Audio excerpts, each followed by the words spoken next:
मुलगी शिकली प्रगती झाली असे नेहमी म्हटले जाते, परंतु खरंच आज मुलींना हक्काचे शिक्षण मिळतंय का? महाराष्ट्र शासनाने मुलींना मोफत शिक्षण हा कायदाच बनवला आहे। इयत्ता 1ली ते 12वी पर्यंत मुलींना मोफत शिक्षण देण्याचा शासकीय आदेश आहे। मात्र अनेक शाळा संचालक हे आदेशाला केराची टोकरी दाखवत असल्याचे वारंवार आढळून येते। त्यामुळे महाराष्ट्र शासनाचे आदेशाप्रमाणे मुलींना मोफत शिक्षण कायद्याची अंमलबजावणी तातडीने केली जावी अशा आशयाचे निवेदन नाशिक शहर काँग्रेस सेवा दलाच्या वतीने उपसंचालक शिक्षण विभाग नाशिक यांना देण्यात आले। नाशिक शहरात आणि जिल्ह्यात या कायद्याची अंमलबजावणी होताना दिसत नाही। अनेक शाळा महाविद्यालय मुलींकडून फी वसूल करीत असतात अशा तक्रारीही पालक वर्गाकडून येत आहेत। तसेच इमारत निधीच्या नावाखाली डोनेशनची रक्कम वसूल केली जाते। अनेक शाळांमध्ये गणवेश आणि पुस्तके घेण्याची सक्ती केली जाते। अशा शाळांवर कठोर कारवाई करावी, तसेच सर्व शाळांनी मुलींना मोफत शिक्षण द्यावे असा आदेश द्यावा। या आदेशाचे पालन न झाल्यास नाशिक शहर काँग्रेस सेवा दलाच्या वतीने तीव्र आंदोलन करण्यात येईल असा इशाराही देण्यात आला।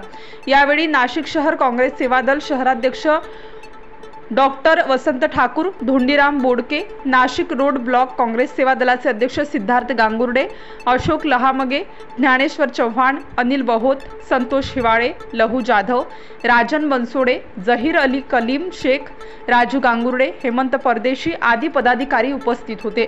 आज नाशिक शहर काँग्रेस सेवा दलाच्या वतीने माननीय उपसंचालक साहेब शिक्षण विभाग नाशिक यांना आम्ही एक निवेदन दिलं आहे।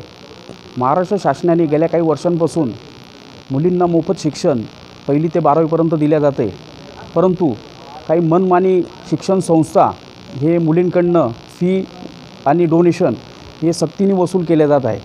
आम्ही साहेबांच्या निर्देशनात आणून दिलं की जर कधी शासन मुलींना मोफत शिक्षण 1ली ते 12वी पर्यंत दिल्या जातं, मग हे मनमानी कारभार करणाऱ्या ज्या शिक्षण संस्था आहे यांच्यावर आपण कडक कारवाई करावी आणि ज्या पद्धतीने शाळा ज्या पद्धतीने आता चालू आहे, जे शाळा चालक शिक्षण संस्था चालक हे डोनेशनच्या नावावर कुठेतरी मुलांकडनं व पालकांकडनं फी घेतल्या जाते बिल्डिंग फंडच्या नावावर, याच्यावरही कुठेतरी आपण लक्ष देण्याची गरज आहे।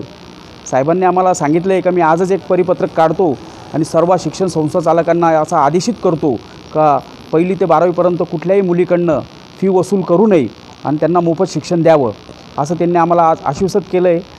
येत्या काळात जर कधी असं नाही झालं तर नाशिक शहर काँग्रेस सेवा दलाच्या वतीने मोठ्या प्रमाणात आंदोलन छेडलं जाईल असं आम्ही त्यांना आज या ठिकाणी सांगितलं। नाशिक स्टार न्यूजसाठी मिलिंद परदेशी, नाशिक।